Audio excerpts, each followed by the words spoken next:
हमारे गौड़ीय संप्रदाय के एक वैष्णव हुए मधु पंडित, श्री मधु पंडित प्रभु। आपके हृदय में विशुद्ध शुद्ध भगवत भक्ति का उदय हुआ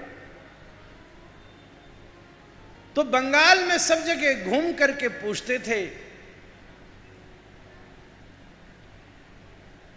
हमारा काना कोथाई, हमारा कृष्ण कोथाई, हमारा गोपाल कोथाई, कोथाई गेलो, कोथाई गेलो। सबसे पूछते हमारे कृष्ण कोथाई। श्री मधु पंडित प्रभु सबको पूछते, कहां गए हमारे कृष्ण? आपने देखा, आपने देखा, आपने देखा?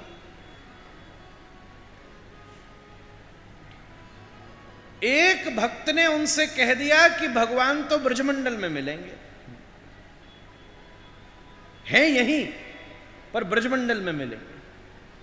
उसी समय सब कुछ छोड़कर श्री मधु पंडित प्रभु ब्रजमंडल चली गई और श्री धाम वृंदावन में जमुना जी के तट पर बड़े प्रेम से बैठकर भजन करने लगे। हरे कृष्ण कृष्ण कृष्ण हरे हरे, हरे राम राम राम हरे हरे, हरे कृष्ण कृष्ण कृष्ण हरे हरे, हरे राम राम राम हरे हरे। बिल्कुल दृढ़ भरोसा हो गया कि अब तो मुझे भगवत प्राप्ति होएगी ही होएगी, ब्रज में ही होगी। ऐसा विचार करके यमुना जी के तट पर मधु पंडित प्रभु भजन करते, यहीं मिलेंगे भगवान। ब्रज में जाकर पूछा भगवान कहां मिलेंगे? बोले वृंदावन में। वृंदावन में पूछा भगवान कहां मिलेंगे? बोले जमुना जी के तट पर। क्या प्रमाण है? बोले श्रीमद् भागवत प्रमाण है। रास करते करते श्री ठाकुर जी रास छोड़कर चले गए। तब सभी गोपीगण कालिंद्या कृष्ण भावना यमुना जी के तट पर आकर सभी प्रेम से गोपी गीत गाते हैं। तभी श्री ठाकुर जी उनके बीच में प्रकट होते हैं। श्री मधु पंडित प्रभु ने यह पढ़ा कि जमुना जी के किनारे श्री ठाकुर जी की प्राप्ति होगी, तो श्री मधु पंडित प्रभु सब छोड़कर वहीं बैठ गए। अब तो यहीं प्राप्ति होगी।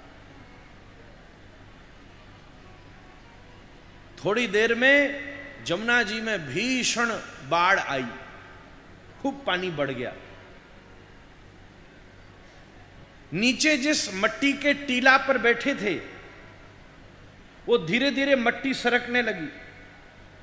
थोड़ी देर में सब भाग गए, केवल श्री मधु पंडित प्रभु अपनी माला करते, श्री कृष्ण की प्रतीक्षा करते।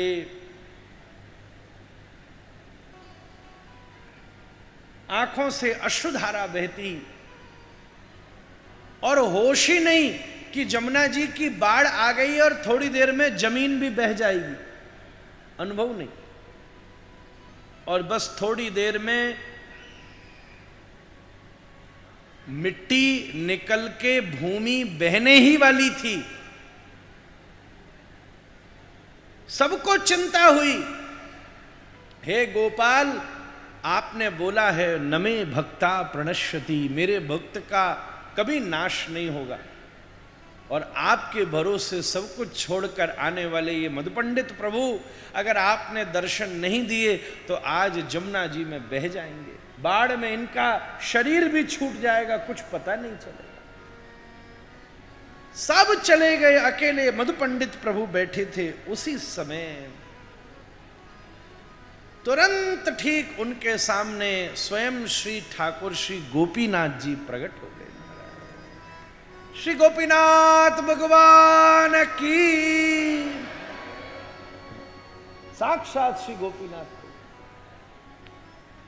श्री मधु पंडित प्रभु आनंद से नृत्य करने लगे, आंखों से अश्रुधारा बहने लगी। जय हो प्रभु, जय हो प्रभु। आप आ गए महाराज, हमने आपको कहां कहां नहीं ढूंढा महाराज, कहां कहां आपको नहीं खोजा।